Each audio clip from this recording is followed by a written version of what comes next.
కస్తూరి తిలకం లలాట ఫలకే వక్షస్థలే కౌస్తుభం నాసాగ్రే నవమౌక్తికం కరతలే వేణుం करे कंकणम सर्वांगे हरिचंदनं च कलयं कंठे च मुक्तावली गोपश्री परिवेष्टितो विजयते गोपाल चूड़ामणि विजयते గోపాల చూడామణి. ప్రియ భగవద్బంధువులారా, ఈవేళ మనం తిరుప్పావై ధనుర్మాస కార్యక్రమాలలో భాగంగా 6వ రోజుకి చేరుకున్నాం. 6వ రోజున నిన్నటి పాసురంలో అమ్మవారు ఏం చెప్తూ ఉన్నారు అంటే, మనము వ్రతస్థలికి చేరాలి అనుకున్నారు. వీళ్ళు స్నానం ఆచరించారు, అందరూ ఒక చోట కలిసి ఉన్నారు. ఆ కలిసి ఉన్న తరువాత వారిలో వారికే కొంతమందికి చాలా సందేహాలు వచ్చాయి. మనని శ్రీకృష్ణుడు దగ్గరికి చేరనిస్తాడో లేదో, మనం ఎన్నెన్ని జన్మలలో ఎన్నెన్ని పాపాలు చేసుకుని ఉన్నామో కదా, మరి మన పాపాలు మనకి ఆగామి, సంచిత, ప్రారబ్ధ కర్మలని చాలా ఉన్నాయి కదా, మరి ఈ పాపాలతో మనం కృష్ణుడి దగ్గరికి చేరగలమా అంటారా అనుకుంటూ వీళ్ళలో వీరికి వచ్చిన సందేహాలన్నిటినీ కూడా, ఎలా అయితే అగ్నిలో పడిన దూది వలె తుత్తునీలైపోతుంది, తునాతునకలైపోతుంది, వాయినాల్ పాడి మనత్తినాల్ సిందిక్క అని మీరు మనసారా నోటి నిండా ఆ శ్రీహరి నామ సంకీర్తన చేస్తే ఆ పాపాలన్నీ తొలగిపోతాయి. ఆ పాపరాశి మొత్తం ఇంచి కూడా లేకుండా మొత్తం నేనే మొత్తం కాల్చివేస్తానని చెప్పాడు కదా భగవంతుడు. కాబట్టి మనకి ఎటువంటి సందేహము లేదు, మనం హాయిగా వ్రతస్థలికి చేరవచ్చు అనుకున్నారు. సరే, అందరూ కొంతమంది గోపికలు రెడీ అయ్యారు, అందరూ బయలుదేరుతూ ఉన్నారు. కానీ ఇక్కడ వీరు అందరూ వచ్చారా అని చెప్పి చూసుకున్నారట గోదాదేవి, మిగతా వారందరూ కూడా. ఎవరో కొంతమంది రాలేదు. మనం అందరం కలిసి వ్రతం చేద్దాం అనుకుంటున్నాం కదా, మరి ఈ కొంతమంది ఎవరెవరు రాలేదు, వాళ్ళ ఇంటికి వెళ్ళి మనం పిలవలసిన బాధ్యత మనకి ఉంది కదా. మన స్వకార్యం అయితే పోనీలే, వాళ్ళు రాకపోయినా మనం మొదలు పెట్టేద్దాం అనుకోవచ్చు. కానీ ఇది స్వామి కార్యం కదా. ఈ స్వామి కార్యం అంటే భగవంతుడితో కూడుకున్నది. భగవంతుడికి చేయవలసిన పనులు ఏవైనా కానీ కలిసి చేసినప్పుడే మనకి పుణ్యం ఎక్కువ లభిస్తుంది. ఆ పుణ్యంలో మనం అందరం పాలు పంచుకున్న వాళ్ళం అవుతాం కదా అని ఎవరెవరు రాలేదబ్బా అనుకున్నారు వీళ్ళందరూ. ఎవరు? గోదాదేవి, మిగతా గోపికలు అందరూ. అలా ఈ మిగతా గోపికలు, గోదాదేవి అందరూ కొంతమంది రాలేదు, ఒక 10-15 మంది వచ్చినట్టు లేరు. వీరందరినీ మనం తీసుకుని వెళ్ళాలి ఖచ్చితంగా వ్రతస్థలికి. వీరందరూ మనకి మాట ఇచ్చారు కదా, నీతో పాటు మేము కూడా వస్తాము, మమ్మల్ని కూడా తీసుకెళ్ళండి వ్రతానికి అని చెప్పారు కదా. కాబట్టి వీళ్ళని తీసుకువెళ్ళవలసిన బాధ్యత మనదే అనుకుని వీరు ఎవరెవరు రాలేదో వారి గురించి వెతుకుతూ ఉన్నారట. ఇవాల్టి పాసురం ఒకసారి అనుసంధానిద్దాం. పుళ్ళుం సిలుంబినగాన్ పుళ్ళరయిన్ కోయిలిల్ வெள்ளை விலசிங்கன் பேரரவம் கேட்டிலையோ பிள்ளா எழுந்திராய் பேய் முலை நஞ்சுண்டு கள்ளச்செகடம் கலக்களியக்காலோச்சி வெள்ளித்தரவில் துயில மறந்த வித்தின்னை உள்ளத்துக்கொண்டு முனிவர்களும் யோகிகளும் மெல்ல விளந்து அறியன்ற பேரரவம் உள்ளం పుగుందు కుళిరిందేలోరెంబావాయ్ అంటోంది ఇవాల్టి పాసురంలో గోదాదేవి. ఎవరెవరు రాలేదు అనుకుంటే, ముందుగా ఒక గోపిక రాలేదట. వీరి ఇంటి దగ్గరే ఉంది ఈవిడ. వీరి ఎక్కడెక్కడైతే వీరందరూ కలిసి ఒక చోటకి రమ్మన్నారో ఆ చోటకి చాలా దగ్గరలో ఉన్న గోపిక ఈవిడ రాలేదు అనుకున్నారు. ఆవిడ ఇంటి దగ్గరికి వెళ్ళారు. ఆ గోపిక ఇంటి దగ్గరికి వెళ్ళారు.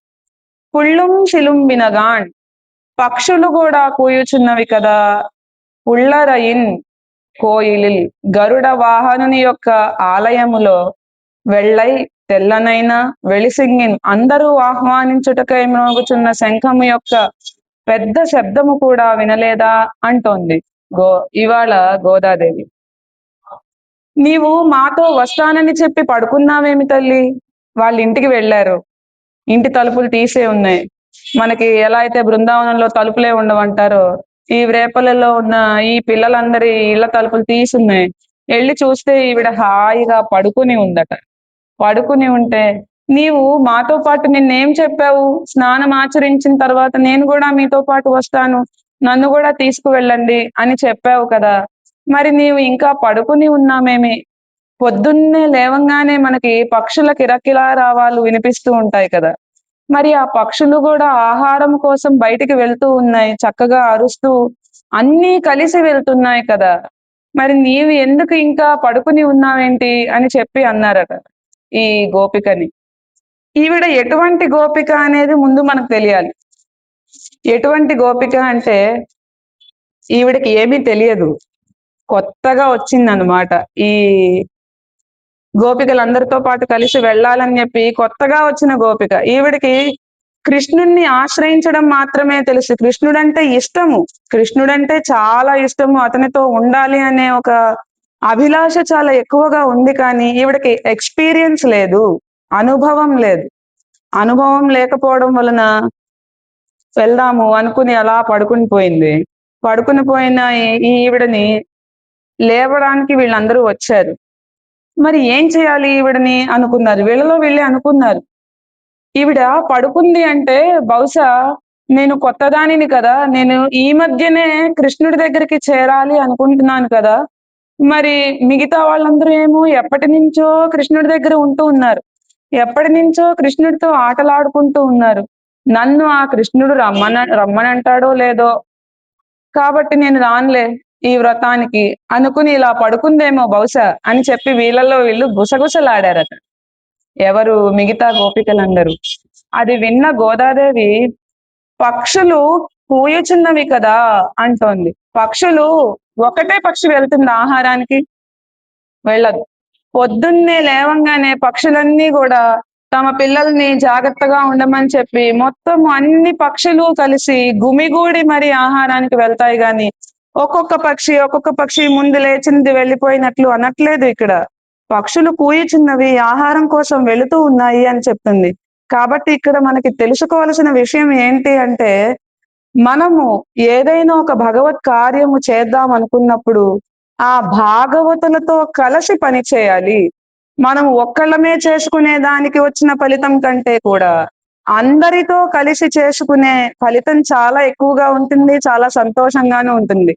ఇప్పుడు స్కూల్స్ లో చాలా వాటిల్లో పాట్లక్ అని చెప్పి పెడుతున్నారండి, మీరు గమనించారో లేదో.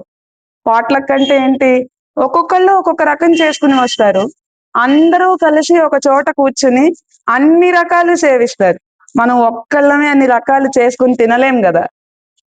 అలానే ఈ శ్రీకృష్ణుడికి దగ్గరికి వెళ్ళాలనుకున్న ఈ గోపిక కొత్తగా అనుభవంలోకి వచ్చింది కాబట్టి, నేను ఇంట్లోనే ఉండి కృష్ణుడిని ధ్యానిస్తానులే, నన్ను దగ్గరికి రానిస్తాడో లేదో అనుకుని ఈవిడ, నువ్వు పడుకున్నావేమో అలా. అలా వద్దు, భగవంతుడికి దగ్గరికి చేరాలి అనుకున్న వారందరూ కూడా ఒక చోట మమేకమై వెళ్ళినప్పుడే దానికి మన సాధన ఎక్కువ పెరుగుతుంది. మన సాధకులం కాస్త ఆ శ్రీకృష్ణుని త్వరగా చేరవచ్చు అని చెప్తోంది ఈ మొదటి లైన్ లో అమ్మవారు. గరుడ వాహనుని యొక్క ఆలయములో అందరినీ ఆహ్వానించుటకు మ్రోగుచున్న శంఖము పెద్ద శబ్దము కూడా నీవు వినలేదా అంటోంది. ఏంటది? ఉళ్ళరయిన్ కోయిలిల్ వెళ్ళై వెళసంగిన్ పేరరవం కేట్టిలయో. కాబట్టి అందరం కలిసి నీ దగ్గరికి వచ్చామమ్మా, నీవు కూడా మాతో పాటు రా, వచ్చి ఆ శ్రీకృష్ణ పరమాత్మ వ్రతస్థలికి మనం వెళ్దాము అని చెప్తోంది ఇవాల్టి పాసురంలో. శంఖము, పెద్ద శంఖము నినాదం చేస్తోంది కదా, పెద్ద శబ్దము చేస్తోంది కదా, అది కూడా నీకు వినిపించలేదా అంటోంది. శంఖము అంటే దేనికి గుర్తు? ప్రణవానికి గుర్తు. శంఖం ఏ నాదం చేస్తుంది ఎప్పుడైనా మీరు వినండి. చెవిలో ఇలా శంఖం పెట్టి గమనించండి. ఓం అనేదే వినిపిస్తూ ఉంటుంది మనకి. అలానే మనం శంఖాన్ని ఊదినప్పుడు కూడా ఈ ప్రణవమే బయటికి వస్తుంది ఆ శబ్దం. సరిగ్గా ఊదితే. సరిగ్గా ఊదకపోతే మరి ఏవేవో రకరకాల శబ్దాలు వస్తాయి. అలా సరిగా ఊదినప్పుడు శంఖము ఓంకారం అనే శబ్దాన్ని చేస్తోంది. ఓంకారము అంటే ఏంటి? అకారము, ఉకారము, మకారము ఈ మూడిటి కలయికే ఓంకారము కదా. ఈ ప్రణవంలోనే చాలా విషయాలు దాగి ఉన్నాయి అని మన వారు చెప్తూ ఉంటారు. అకారము అంటే జీవుడు, ఉకారము అంటే అతడు కలవవలసినది ఎవరితో? పరమాత్మతో. మకారము అంటే మమేకమగుట అని చెప్తున్నారు. అంటే అందరితో కలిసి ఈ జీవుడు పరమాత్మ దగ్గరకు చేరాలి అని ఈ శంఖనాదము పెద్దగా చేస్తోంది ఉదయాన్నే. అందరూ రండర్రా స్వామి దగ్గరికి అని పిలుస్తోంది కదా ఈ శంఖనాదము. పొద్దున్నే మనకి సుప్రభాత వేళల్లో గంట వాయిస్తారు, శంఖము వాయిస్తారు. ఇవన్నీ చేస్తూ కూడా శ్రీనివాస నిన్ను వేడా శ్రిత జనావళి నిలిచిరి వేకువాయను వేగనిదురా మేలుకొని మేలుకో అని ఆ వెంకటేశ్వర స్వామిని రకరకాల కీర్తిస్తూ, స్వామి నీకోసం చాలా మంది వచ్చి ఇక్కడ నీ దర్శనార్థం ఉన్నారయ్యా, నీవు లేవాలి, మా బాధలు వినాలి, మమ్మల్ని కరుణించాలి అని సుప్రభాతం చేస్తూ ఉంటారు మన ఆచార్యులు, అర్చకులు వీరందరూ. దీనితో పాటు శంఖనాదము కూడా చేస్తూ ఉన్నారు. ఆ శంఖనాదము విని నీవు రావాలి కదా, నీకు అది కూడా వినిపించట్లేదా? అంత ముద్దు నిద్ర ఏంటమ్మా అని చెప్పి లేవమంటున్నారు ఈవిడని. పిల్లా ఎళిందిరాయ్, ఓ పిల్లా అంటున్నారు. మిగతా వారందరినీ అన్నారో లేదో తెలియదు కానీ ఈవిడని పిల్ల అన్నారు. వీళ్ళే చిన్నపిల్లలు, గోదాదేవే చిన్నపిల్ల కదా, ఈవిడ కంటే చిన్నపిల్లట. అంటే అనుభవంలో చిన్నపిల్ల. మామూలుగా ఏజ్ కాదండి ఇక్కడ. గోదాదేవి ఏజ్ కాదు మనం గమనించాల్సింది, ఆవిడ జ్ఞానంలో చాలా పెద్ద ఆవిడ. ఆవిడని అందుకే మనం ఇన్ని సంవత్సరాలు అయిన తర్వాత కూడా ఈ వ్రతాన్ని చేస్తూ ఉన్నాం.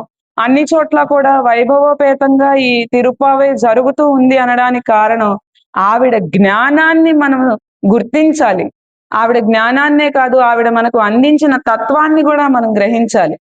మనకి వర్షం పడాలి, వర్షం పడితేనే పాడి పంటలు అభివృద్ధి చెందుతాయి అని చెప్పి 3-4 పాసురాల్లో చెప్పింది.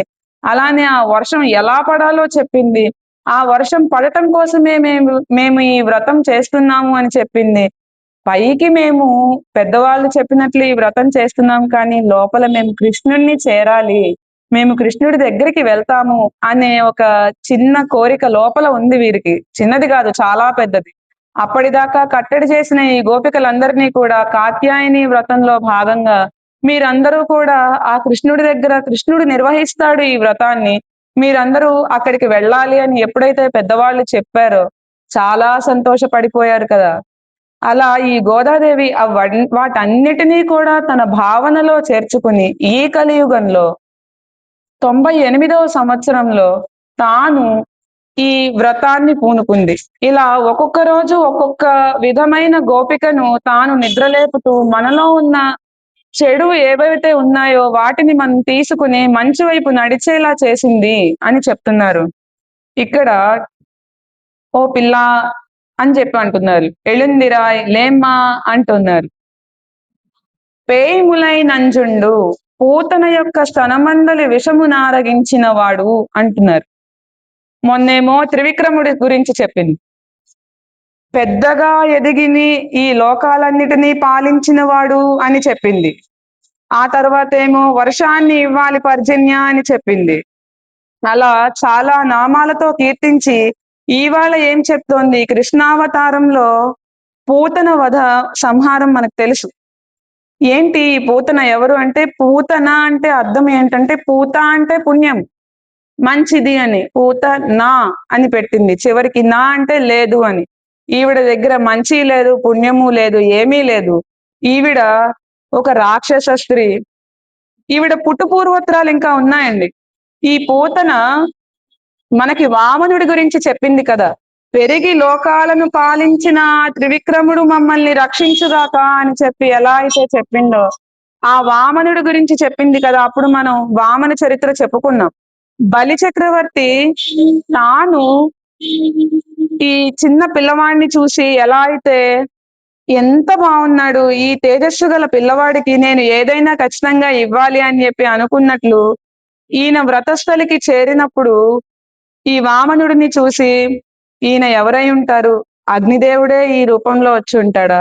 లేదంటే విష్ణువే ఇతని రూపంలో వచ్చుంటాడా? శివుడే ఇతని రూపంలో వచ్చుంటాడా? లేదైనా ఏదో ఒక పెద్ద దైవం నన్ను అనుగ్రహించడానికి ఈ రూపంలో ఇక్కడికి వచ్చారా అని చెప్పి బలిచక్రవర్తి ఒక్కడే అనుకోలేదు. అతని కుటుంబంలోని ఒక కూతురు ఉంది అతనికి. ఆ కూతురు కూడా అక్కడ ఆ యజ్ఞంలోనే ఉంది. ఆ యజ్ఞ కార్యక్రమాలు జరిగే చోటే ఉంది. ఆమె పేరు రత్నమాల. బలిచక్రవర్తి కూతురు ఈ రత్నమాల. ఈ చిన్న పిల్లవాడి ఈ వటువుని చూడగానే ఆవిడకి కూడా చాలా బాగున్నాడు ఈ పిల్లవాడు, ఎంత తేజస్సుగా ఉన్నాడు, ఇటువంటి చిన్న పిల్లవాడికి పాలిచ్చి పెంచుకుంటే ఎంత బాగుంటుంది అనుకుందట. ఆ ఆ దీనితోనే ఆవిడ ఈ జన్మలో పూతనలా జన్మించింది. అప్పుడు రాక్షస స్త్రీనే, ఇప్పుడు రాక్షస స్త్రీనే. ఆవిడ అప్పుడు అనుకుందట ఏమని, ఫస్ట్ అతడు వస్తున్నప్పుడేమో ఇలాంటి పిల్లవాడికి చక్కగా నా పిల్లవాడై ఉంటే ఎంత బాగుండేది, ఇతడికి చక్కగా పాలిచ్చి నేను పెంచుకుంటే చాలా బాగుంటుంది కదా అని ఆలోచించింది. ఎప్పుడైతే బలి చక్రవర్తిని 3 అడుగులు కోరి అతడిని పాతాళ లోకానికి పంపించాడో విష్ణుమూర్తి, అప్పుడు అనుకుందట, అమ్మో ఇంతటి మహావిష్ణువు అన్నమాట మా వైరి, ఇతడిని అనవసరంగా ఇలా అనుకున్నాను అనుకుంది. ఆ తర్వాత జన్మలో ఇతడు నాశనం అయిపోతేనే బాగుంటుంది అనుకుంది. బాలి చక్రవర్తిని ఎప్పుడైతే ఇతడు పాతాళ లోకానికి పంపించాడో విష్ణుమూర్తి, అప్పుడు అలా అనుకుంది.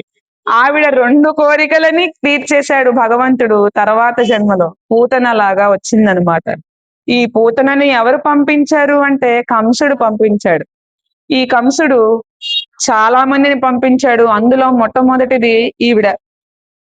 ఈవిడ ఏం చేస్తోంది అంటే రోజుల పిల్లలు ఎవరెవరైతే ఉన్నారో వాళ్ళ దగ్గరికి వెళ్ళడం, వెళ్ళిన వాళ్ళలో కంసుడు చెప్పిన గుర్తులు ఉన్నాయా అని గమనిస్తోంది. కంసుడు ఏం గుర్తులు చెప్పాడు అంటే, అతడు చాలా తేజోవంతంగా ఉంటాడు, ఆకర్షితంగా ఉంటాడు, అతడిని చూస్తేనే అందరికీ ఏదోటి ఇవ్వాలి అనిపిస్తుంది. అలానే అతడు ఎలా ఉంటాడు అంటే నీలమేఘ శ్యాముడై ఉంటాడు. ముందు గుర్తు అది. ఎలా అయితే ఆకాశం రంగులో ఉంటుందో ఆ ఆకాశం రంగులో ఉంటాడు ఆ పిల్లవాడు. అలానే అతడు ఉన్న చోట అందరూ సంతోషంగా ఉంటారు. ఏమి ఉన్నా లేకపోయినా అతడు ఉన్న చోట ఆ ప్రాంతంలో అంతా కూడా ఆహ్లాదకరంగానే ఉంటుంది అని చెప్పాడు కంసుడు. అలా వెతుక్కుంటూ వచ్చింది. చాలా అప్పటికే ఎన్ని పాపకార్యాలు చేసిందో తెలీదు. ఈ పూతన అంటే మంచిది కానిది, అంటే చెడ్డది అని కదా అర్థం. అలా ఈ పూతన వచ్చింది. వచ్చిన తర్వాత కృష్ణుడినే గమనిస్తుంది. ఇలా ఉన్నాడు, కాదు ఇతను అయి ఉండడు. ఆ తర్వాత వేరే ఇంటికి వెళ్ళడం, ఇతను కాదు. అలా అలా వస్తూ వస్తూ యశోద ఇంటికి వచ్చింది. వచ్చిన తర్వాత అక్కడ ఉన్న వారందరూ కూడా, ఎంత అదృష్టం చేసుకున్నావమ్మా యశోదమ్మ, ఇంత మంచి పిల్లాన్ని కన్నావే అని చెప్పి అక్కడ ఆ వీధి వాళ్ళందరూ కూడా అనుకోవడం విన్నది ఈ పూతన. వెళ్ళింది. వెళ్ళిన తర్వాత అక్కడ కృష్ణుణ్ణి చూసింది. ఇతగాడే అయ్యుండొచ్చు, ఇతను నీలమేఘ శ్యామంలో ఉన్నాడు, ఇతడిని చూస్తేనే నాలాంటి రాక్షస స్త్రీకి కూడా భలే ఉన్నాడు, ఇతడినే మనం చంపాలి అనిపించేలా ఉన్నాడు, కాబట్టి ఇతడే అయి ఉండాలి, ఇతడిని నేను వధించాల్సింది అనుకుంది. మామూలుగా అంతటి వరకు ఏం చేసిందో తెలియదు కానీ ఇతడిని ఎలా చంపాలి అనుకుంది అంటే, నాగపాము విషము ఏదైతే ఉంటుందో అది తన వక్షస్థలానికి మొత్తం పూసుకుని ఆ పిల్లవాడికి పాలిచ్చే నెపంతో 2 విధాలుగా ఆలోచించింది. ఇక్కడ తన భావం ఏంటి అంటే, నేను అక్కడ విలన్ అవ్వకూడదు, కానీ ఆ పిల్లవాడు చనిపోవాలి. మామూలుగా చిన్నపిల్లానికి ఇవ్వాలి అంటే అప్పట్లో దాదులకే ఇచ్చేవారు, లేదంటేనేమో అక్కడి దగ్గరే తల్లి ఉండేది కదా, నేను ఎత్తుకుంటాను కొంచెంసేపు అంటే తల్లి పక్కనే ఉంటుంది. అలా కాకుండా దాది ఉంటే గనక ఒక చోటకి వెళ్ళమని చెప్పి పిల్లవాడికి దృష్టి తగలకుండా అటు పక్కకు వెళ్ళి పాలివ్వమ్మా అని చెప్తారు కదా. మనం ఇలా చేస్తే బాగుంటుంది అని చెప్పి తన స్తనాల రెండిటికి కూడా విషాన్ని రాసుకుని ఆ పిల్లవాడికి పాలిస్తాననే నెపంతో అక్కడికి వెళ్ళింది. అమ్మా యశోద ఒక మంచి అందమైన అమ్మాయి లాగా వెళ్ళింది.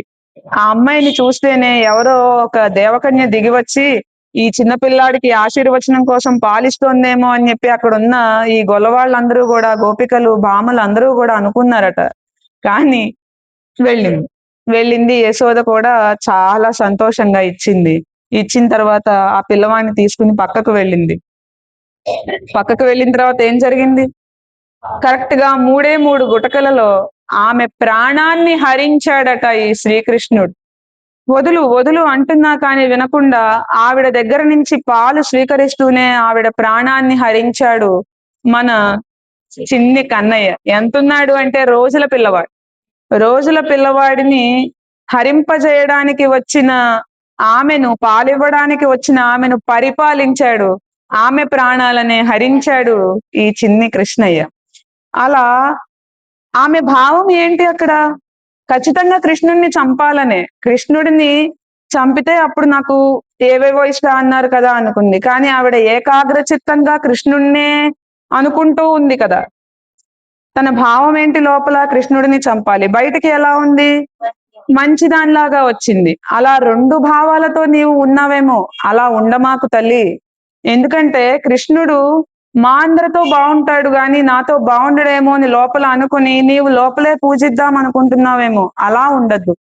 పూతననే ఒక రాక్షస స్త్రీ తనను చంపడానికి వచ్చినా కానీ నా కోసం ఆలోచించింది, నా కోసం తాను వచ్చింది అనుకుని అనన్యాశ్చింతయంతో మాం ఏ జనా పర్యుపాసతే తేషాం నిత్యాభియుక్తానాం యోగక్షేమం వహామ్యహం.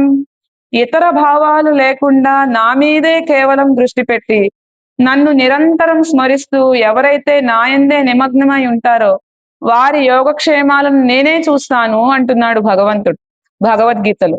అంటే ఎవరైతే ఎటువంటి వేరే ధ్యాస లేకుండా అతడి మీద ధ్యాస పెట్టి ఉంటారో వారి యోగక్షేమాలన్నీ ఆయన బాధ్యతే. ఇంకా స్వామి నీవే దిక్కు, నాకేమీ తెలీదు అని ఎవరైతే ఉన్నారో శరణాగతి స్థితిలో వారిని నేను చూసుకుంటాను అన్నారు. మరి ఇక్కడ పూతన శరణాగతి స్థితిలో కూడా లేదు, అతడిని చంపడానికే వచ్చింది. కానీ ఆవిడ ఆలోచన నిండా కృష్ణుడే ఉన్నాడు కదా. అందుకని మళ్ళీ జన్మ లేకుండా ఆవిడికి మోక్షాన్ని కలిగించాడు మన శ్రీకృష్ణుడు. అటువంటి శ్రీకృష్ణుడు ఉన్నాడు కదా, నీకు భయము లేదు తల్లి, నువ్వు రామ్మా అని చెప్తున్నారు ఈ గోపికకు. అలానే తరువాత కళ్ళచ్చగడం కలక్కలియక్కాలోచి కృత్రిమ శకటం యొక్క సందులు విడినట్లుగా కాలు చాచి పొడి చేసిన అంటున్నారు. ఎవరు? శకటాసురుడు. అయిపోయింది, పూతన సంహారం అయిపోయింది. వాళ్ళ అమ్మ చాలా భయపడుతూ అమ్మ బాబోయ్ ఇంకెప్పుడు ఎవరికి దాదికి ఇవ్వకూడదు అని భయపడిపోయింది. చాలా దిష్టి తీసింది. నా కన్నయ్యను ఇంత పెద్ద రాక్షస స్త్రీ వచ్చి హరించాలనుకుందాము నా కన్నయ్య అని చెప్పి వెంటనే దగ్గరకు తీసుకుంది, ఏడ్చింది. ఇంకెప్పుడు ఇలాంటివి జరగకూడదు అని చెప్పి రకరకాల దృష్టిలన్నీ తీసింది. ఇంట బయట అన్ని కూడా మంచి రక్షలు కట్టింది. ఆ తర్వాత 108 రోజులకి పిల్లలు బోర్ల పడతారు. అంటే 3 నెలలకి ఈ చక్కగా గారాభంగా పెంచుకుంటోంది కదా ఈ చిన్న పిల్లవాడిని కృష్ణయ్యని యశోద. ఆ పెంచుకుంటున్న పిల్లవాడికి బోర్లా పడుతున్నాడని చెప్పి బోర్లా పడితే ఏం చేస్తాం? బొబ్బట్లు పెడతాం కదా. అలా చిన్న ఫంక్షన్ చేస్తోంది. అంటే ఒక చిన్న వేడుకలాగా అతడు ఏం చేసినా ఇష్టమే ఆవిడకి. అలా ఆ చిన్న వేడుకని చేద్దామని చెప్పి పెరట్లో అందరినీ పిలిచి అందరికి ఏవో తనకు నచ్చినట్లు రకరకాల స్వీట్లు హాట్లు చేసింది, పాలతో చేసేవి అన్ని చేసింది. అందరికి ముత్తైదువులకి ఇస్తూ ఉంది. ఈ పిల్లవాడు మళ్ళీ బోర్లా పడుతూ ఉన్నాడు కదా, మళ్ళీ ఎవరొచ్చి ఏది చేస్తారో అని చెప్పి వాళ్ళకి ఐశ్వర్యము ఏంటి అంటే పాడి కదా, పాలు నెయ్యి ఇవే కదా వాళ్ళ దగ్గర ఉండేవి. ఏంటి? చాలా పాలు నెయ్యి ఇవి, వీటితో పాటు ఆవులు ఎద్దులు ఇవి ఉంటాయి కదా. అలా ఒక శకటం అంటే ఎద్దుల బండి కింద దాచిందట. ఎవరు త్వరగా తీసుకోలేరు. అలా తీసుకునేటప్పుడు కృష్ణుడు శబ్దం చేస్తాడు, అప్పుడు నేను వచ్చి జాగ్రత్తగా చూసుకోవచ్చు అనుకుంది ఈ పిచ్చి తల్లి యశోద. అలా ఈ శకటం కింద దాచి ఉంచిందట. ఈ శకటాసురుడు అది చూశాడు. ఒక అసురుణ్ణి మళ్ళీ పంపించాడు కంసుడు. ఈయనకి ఇదే పని కదా, ఆయన మరణమే అక్కడ పెరుగుతూ ఉందనే భయంతో శకటాసురుణ్ణి పంపించాడు ఈ కంసుడు. అలా పంపించిన శకటాసురుడు ఏం చేశాడు అంటే మొత్తం అంతా మళ్ళీ గాలిస్తూ వెతుకుతూ వెతుకుతూ ఇక్కడ ఉన్నాడు, ఇక్కడ ఏదో వేడుక జరుగుతోంది, ఇక్కడ నీలమేఘ శ్యాముడైన ఒక చిన్న పిల్లవాడు ఉన్నాడు అని చెప్పి ఏం చేశాడు, ఆ శకటాన్ని ఆవహించాడు. ఆ శకటాన్ని ఆవహించి, శకటం అంటే ఎద్దుల బండి కదా, బండి విపరీతమైన బరువు ఉంటుంది. ముందు ముఖ్యంగా చక్రాలు చాలా గట్టిగా ఉంటాయి కదా, ఇనుము మొత్తం పైనుంచి అదే వేస్తారు కదా ఎక్కువ రోజులు ఉండడానికి. ఆ ఇరుసులు ఇనుము ఇరుసులు వేశారు. చాలా పెద్దగా ఉంది, బరువుగా ఉంది. ఇప్పుడైతే ఎవరు ఏమనుకోరు అని చెప్పి ఈ శకటాసురుడు ఏం చేశాడు, అలా ఇలా వంచి ఉన్న ఈ శకటాన్ని కాస్త ఇలా చేస్తే ఈ పక్కనున్న ఈ చిన్న పిల్లవాడి మీద పడుతుంది. అనుకోకుండా యాక్సిడెంటల్ గా జరిగిపోయింది, ఇది ఎవరు చేయలేదు అనుకుంటారు, నేను వెళ్ళిపోవచ్చు కామ్గా అనుకున్నాడు. అలా ఈ శకటాసురుడు అలానే చేశాడు. ఆ శకటాన్ని ఆవహించాడు. ఏమీ తెలియని వాడిలాగా పడుకున్న పిల్లవాడు మామూలుగా లేచి వెంటనే, పడుకున్న పిల్లవాడు లేవంగానే ఏడుస్తాడా? ఏడవడు కదా. ఆకలేసి ఏడవటం లేవటం వేరు. మామూలుగా లేచేటప్పుడు చిన్నపిల్లలు మీరు గమనించండి, ఇలా కాళ్ళు ఇలా జాపుకుంటూ ఉంటారు, ఆ తర్వాత ఇలా చేతులు ఇలా అంటూ ఉంటారు. అలా ఈయన ఏమీ తెలియనట్లు కాలు ఇలా జస్ట్ అలా ఇరిచినట్లు ఇలా ఇరిచాడట. ఆ శకటం మీద కాలు ఎప్పుడైతే మోపాడో ఆ శకటం 2 చక్రాలు పెళపెళపెళ విరిగిపోయాయి. ఆ శకటం బూడిదైపోయింది అక్కడ. అది చూడంగానే ఆ శబ్దానికి మళ్ళీ యశోద, ఏమైందో నా కన్నయ్య దగ్గర ఏదో పెద్ద శబ్దం వచ్చిందని చెప్పి వచ్చింది. వచ్చి చూసేసరికి ఏముంది, అటొక చక్రము ఇటొక చక్రము పడి ఉన్నాయి. ఆ శకటం మొత్తం కూడా నాశనం అయిపోయి పిచ్చి పిచ్చిగా అయిపోయి ఉందన్నమాట. అది చూసేసరికి మళ్ళీ భయం వేసింది ఈవిడ. అలా ఒక పెద్ద శకటాసురుణ్ణి కూడా చంపిన కృష్ణయ్య మనకి అండగా తోడుగా నిలిచి ఉన్నాడు కదా, నీవు అతని గురించి కీర్తిస్తూ రావమ్మా అని చెప్తున్నారు. ఈవిడ చిన్నపిల్ల అంటున్నారు, అనుభవంలో చిన్నపిల్ల. ఈవిడకి ఏమీ తెలియదు. ఏమీ తెలియదు అంటే ఇప్పుడిప్పుడే నేర్చుకుంటూ ఉంది అన్ని. కృష్ణుడి దగ్గరికి వెళ్ళాలి, కృష్ణుడు అంటే భగవంతుడే, ఎవరో కాదు, ఆయన పరమాత్మ. ఆయన దగ్గరకు చేరడం ద్వారా ఈ జీవుడు మంచి విషయాలను తెలుసుకోవడం ఒకటే కాదు, అసలు మన మెయిన్ గోల్ అదే కదా. ఎవరైనా గాని, ఎటువంటి వారైనా గాని భగవంతుడి దరి చేరడం అనేదే కదా మన లక్ష్యం. కాబట్టి ఆ లక్ష్యాన్ని నేను చేరుకోగలనా లేదా అనే భయం నీకు వలదు తల్లి. నీవు నేను కొత్తదానిని కదా అని నువ్వు అనుకోవద్దు. నీవు అనుభవంలో లేనిదానివి కావచ్చు. మనం గులాబ్ జామ్ తీసుకుందాం అనుకోండి, ఒక పెద్ద గులాబ్ జామ్ తీసుకుందాం. అదో పక్కన ఒకళ్ళు తింటే తీయగాను, ఒకళ్ళు తింటేనేమో చేదుగా ఉంటుందా? ఉండదు కదా. కాబట్టి ఇక్కడ అనుభవం ఉన్న వారికి ఒకలాగా, అనుభవం లేని వారికి ఒకలాగా ఆ పరమాత్మ ఉండడు తల్లి. ఎవరికైనా ఒకలానే తన కరుణా రసాన్ని అందిస్తాడు అని చెప్తోంది ఇవాల్టి పాసురంలో ఆండాళ్ గోపిక. అలానే ఇక్కడ శకటము అంటే మనం ఇంకోటి నేర్చుకోవాల్సింది ఉంది. ఏంటి అంటే, శకటము అంటే ఇక్కడ బండి అంటున్నాం. ఏం బండి అదే అంటే బతుకు బండి. దానికి 2 చక్రాలు ఉన్నాయి. ఆ 2 చక్రాలు ఏంటంటే సుకర్మలు, దుష్కర్మలు, మంచి చెడులు. అంటే మనం చేసే పనులే. ఒక్కోటి మంచి పని చేస్తూ ఉంటాం, మనకి తెలియక చెడ్డ పనులు చేస్తూ ఉంటాం. అలా ఈ మంచి చెడు పనుల వల్ల మళ్ళీ మళ్ళీ మళ్ళీ మళ్ళీ జన్మలు ఎత్తుతూనే ఉంటాం. పూర్వ జన్మలో ఏమి పుణ్యము చేసుకున్నామో మానవుడిగా జన్మించాం. మళ్ళీ ఈ జన్మలో ఏమైనా మంచి కార్యాలు చేసుకుంటే ఇంకా ఉత్తమమైన ఆ జీవం, ఇంకా ఉత్తమమైన జన్మలు ఎత్తవచ్చు. ఇంకా ఉత్తమమైన జన్మలు అంటే ఏముంటాయండి అంటే, మంచి జ్ఞానం కలిగిన వ్యక్తిలా ఉండొచ్చు, భగవంతుడి దగ్గరగా ఉండే వ్యక్తిలా మనం ఒక జన్మ పొందొచ్చేమో. అలా రకరకాలుగా మనం చేసే పనుల వలన ఇప్పటి వరకు ఎన్నెన్నో పాపాలు పుణ్యాలు చేసుకుంటూ ఈ జన్మలు ఎత్తుతూనే ఉంటాం. మళ్ళీ మళ్ళీ అలా జరుగుతూనే ఉంటుంది ఈ చక్రమంతా కూడా. అలా ఈ మంచి చెడుల వలన ఈ ఈ జన్మల చక్రం జరుగుతూనే ఉంటుంది కదా. మరి దీనికి ఏంటి పరిహారము అంటే, ఎవరైతే ఆ శ్రీకృష్ణుడి పాదాలను పట్టుకుంటారో, ఎవరైతే విడువరో వారికి ఇక జన్మయే లేదు. మళ్ళీ శకటాసురుడు పుట్టినట్టు ఎక్కడా చరిత్రలో లేదు. మళ్ళీ పూతన ఎక్కడో జన్మించినట్టు ఎక్కడానూ లేదు. అలా వాళ్ళు తనకి చెడు చేయడానికి వచ్చిన పరమాత్ముడు వారికి మరి ఒక జన్మ లేకుండా చేశాడు. అంతటి కరుణ కల మూర్తి కదా మన శ్రీకృష్ణుడు. కాబట్టి నువ్వు ఎటువంటి సందేహము లేకుండా రామ్మా, లేమ్మా నువ్వు ముందు అని చెప్తున్నారు. ఓ పిల్ల లే అని చెప్తున్నారు. అలా మన జన్మలు మళ్ళీ మళ్ళీ జన్మలు లేకుండా ఏం చేయాలి అంటే ఆ భగవంతుడి పాదాలను పట్టుకోవాలి అని చెప్తోంది ఇవాల్టి పాసురంలో మన గోపిక. అలానే వెள்ளிత్తరవిల్ తుయిల మరంద విత్తిన్నై అంటోంది. పాల సముద్రంలో శేషశయ్యపై యోగ నిద్రతో అమరి ఉన్న జగత్కారణ భూతుని అంటోంది. పాల సముద్రము అంటేనే ఆయన సాత్విక స్వరూపుడు అని. ఎటువంటి వారికైనా వారు తనని శరణాగతి వేడితే కనుక ఖచ్చితంగా వారికి మంచి చేయాలనే చూస్తాడు మన శ్రీ మహావిష్ణువు. అప్పుడు రామాయణంలో మనకి ఒక ఇది ఉందండి. విభీషణుడు వస్తాడు.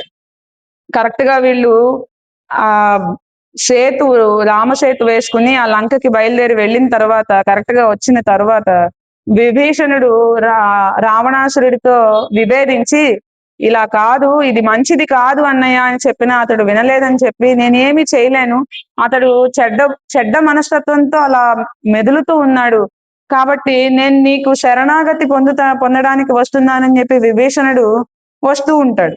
అలా వచ్చిన విభీషణుడిని మిగతా జాంబవంతుడు వీరందరూ కూడా ఏమంటారంటే ఇతడు శత్రువుల నుంచి వచ్చాడు, మన దగ్గర నుంచి ఏదో ఒకటి తెలుసుకోవడానికి వచ్చాడు, లేదంటే మనకి ఏదైనా హాని కలిగించడానికైనా వచ్చి ఉండొచ్చు.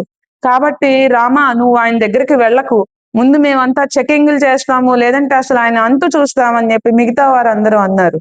కానీ రాముడు ఏమన్నాడు, అతడు నాకు చెడు కలిగించడానికి వచ్చినా సరే నన్ను శరణు కోరితే కనుక నేను వారిని రక్షించడానికే ప్రయత్నిస్తాను, అంతేగాని అతడు నన్ను మోసం చేయాలని వచ్చినా సరే నా ఎదురు శరణాగతి పొందితే కనుక, నన్ను శరణు వేడితే కనుక నేను వారికి హాని కలుగచేయను అని చెప్పాడు రాముడు.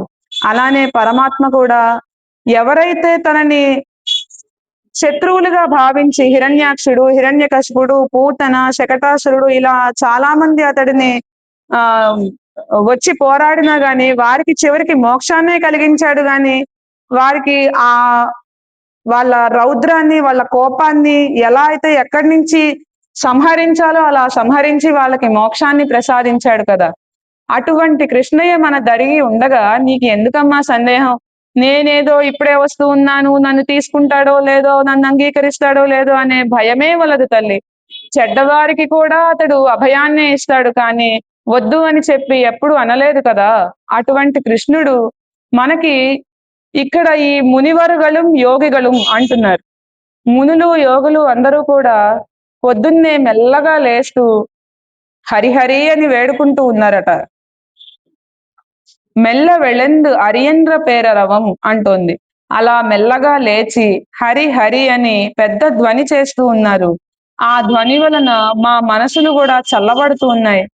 ఈవిడ అందట వెంటనే మళ్ళీ ఇంకొకళ్ళు అనుకుంటున్నారు, వీళ్ళందరూ లేచి వెళ్ళిపోతున్నారు కానీ వీళ్ళకి టైం సెన్స్ లేదు, పాడు లేదు, ఇప్పుడు ఎక్కడైంది, ఇప్పుడు 3-4 కూడా అయి ఉండదు, వీళ్ళు ఉదయాన్నే కృష్ణుడిని చేరాలి అనే ఉద్దేశంతో వీళ్ళు వెంటనే వచ్చేస్తున్నారు కానీ నిజంగా టైం అయిందా, నిజంగా వ్రతానికి వెళ్లే టైం అవ్వలేదేమో, సమయం ఆసనం అవ్వలేదేమో అని పడుకుందేమో అని మిగతా గోపికలు మళ్ళీ సందేహం వెలబుచ్చితే ఈవిడ ఇలా అనుకుంటోందేమో అని గోదాదేవి చెప్తోంది. మెల్ల వెళిందు అరియంద్ర పేరరవం అంటోంది. మెల్లగా మునులు యోగులు కూడా లేస్తూ అరియంద్ర పేరరవం హరి హరి అని పెద్దగా లేస్తూనే వాళ్ళు హరి హరి అనుకుంటున్నారట. హరి అను 2 అక్షరములు హరించును పాతకములు అంబుజనాభ, హరిని నామ మహత్యము హరిహరి పొగడంగ వశమే హరి శ్రీకృష్ణ అంటున్నారు. అలా పొద్దున్నే లేవంగానే ఈ మునులు యోగులు సైతం వాళ్ళ సాధనను కొనసాగించడం కోసం, ఆ కృష్ణుడి దరిచేరడం కోసం వారు పొద్దున్నే లేస్తూ హరి అని చెప్పి లేస్తూ అనుకుంటూ ఉన్నారట. అలా లేస్తూ ఉన్న వీరు ఆ పెద్ద ధ్వని హరి హరి అని చెప్పి అనుకుంటూ ఉన్నారు. అలా అనుకుంటూ ఉన్న దాన్ని చూసి మేము లేచాం. నువ్వేదో పక్షులు కిలకిలారావాలు చేస్తున్నాయి, శంఖనాదం చేస్తోంది అనేవి మేము ఏదో కలలు కంటున్నాం అనుకుంటున్నావేమో. మునులు యోగులు కూడా లేచి వాళ్ళు కూడా ఆ భగవంతుడి నామస్మరణ చేసుకుంటూ ఉన్నారు. ఆ నామస్మరణ చేసుకుంటూ ఉండడం మూలానే మేము కూడా లేచి మేము వ్రతానికి బయలుదేరుతున్నాము. కాబట్టి ఇది పొద్దునైంది తల్లి, నువ్వు ఇంకా రాత్రయింది అనుకుంటున్నావేమో, లేవమ్మా అని చెప్పి ఆ కొత్తగా అనుభవంలోకి వచ్చిన గోపికను ఇవాల్టి పాసురంలో గోదాదేవి లేపుతూ ఉన్నారు.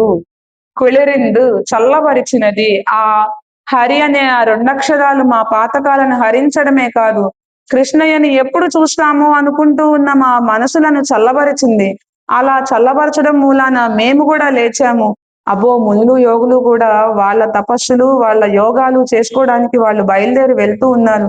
అంతటి వారే పొద్దున్నే లేచి చేస్తూ ఉన్నారు కదా, మరి మనమెంత వారం, మనం ఇంకెంత సాధన చేయాలి. కాబట్టి మేము కూడా లేచాము, నువ్వు కూడా లేచిరా అని చెప్తున్నారు. అలానే నేను ఒక్కదాన్నే చేసుకుంటాను అనడం కాదు తల్లి, ఎప్పుడైనా కానీ భాగవతులతో కలిసి చేయాలి అని చెప్తోంది. ఇక్కడ మనకి సైంటిఫిక్ గా ఇంకొక విషయాన్ని కూడా చెప్తోంది. మనం ఒక్కళ్ళమే చేయడం కాదు, ఐకమత్యంగా చేస్తేనే ఏ పని అయినా సార్థక్యం పొందుతుంది అని చెప్తోంది. అలానే ఐకమత్యంగా ఉండాలి అంటే ఎవరితో పడితే వారితో కాదమ్మా, ఎవరితో అంటే మంచివారితో. సజ్జన సాంగత్యం గొప్పది కదా, అలా మంచివారితో మనం కలిసి ఉండాలి. అలానే భగవంతుడి విశేషాలు ఎవరెవరైతే తెలియజేస్తున్నారో వారితో కలిసి మనం కూడా నడుస్తూ ఉంటే మనకు కూడా కొత్త కొత్త విషయాలు తెలుస్తూ ఉంటాయి. ఇంట్లో ఉన్నాం అనుకోండి, ఏదో ఒక విషయమే తెలుస్తుంది, మనం తెలుసుకున్నది మాత్రమే మనం నిజమని భావిస్తాం. అలా కాకుండా ఎవరైతే అందరితో కలిసి అన్ని మాటలు మాట్లాడుకుంటూ ఉంటారనుకోండి, కొత్త కొత్త విషయాలన్నీ కూడా మనం తెలుసుకుంటూ ఉంటాం. అలానే త్వరగా మనం భగవంతుడి దగ్గరికి చేరుకోవడానికి సులభతరం అవుతుంది. కాబట్టి పుళ్ళుం సిలుంబినగా పక్షులు కూడా కలిసి వెళ్తున్నాయి, మేము కూడా అలానే నిన్ను కలుపుకుని వెళ్దామని వచ్చాము అని చెప్తోంది ఇవాల్టి పాసురంలో మన గోపిక, మన గోదాదేవి.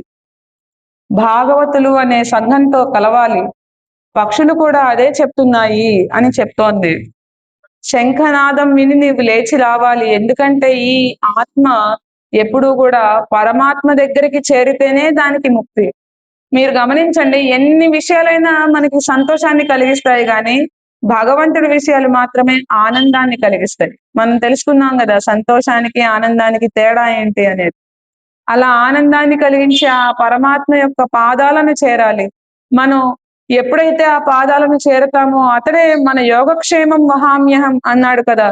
ఆ యోగాన్ని క్షేమాన్ని మనం ఎలా ఉంటాము ఏంటి అనేది అంతా కూడా అతని బాధ్యతే అని చెప్తోంది ఇవాల్టి పాసురంలో మన గోదాదేవి. ఇవాల్టి పాసురాన్ని అనుసంధానిద్దాం. పుళ్ళుం సిలుంబినగాన్ புள்ளரையின் கோயிலில் வெள்ளை வெளி செங்கின் பேரரவம் கேட்டிலையோ பிள்ளா எழுந்திராய் பேய் முலை நஞ்சுண்டு கள்ளச்சகடம் கலக்களியக்காலோச்சி வெள்ளித்தரவில் துயில மறந்த வித்தின்னை உள்ளத்துக்கொண்டு முனிவர்களும் யோகிகளும் உள்ளம் புகுந்து குளிரிந்தேலோரெம்பாவாய் குளிரிந்தேலோரெம்பாவாய். ஆண்டாள் திருவடிகளே சரணம் சரணம் பிரபத்யே. ஓம் ஸ்ரீ ஹரி.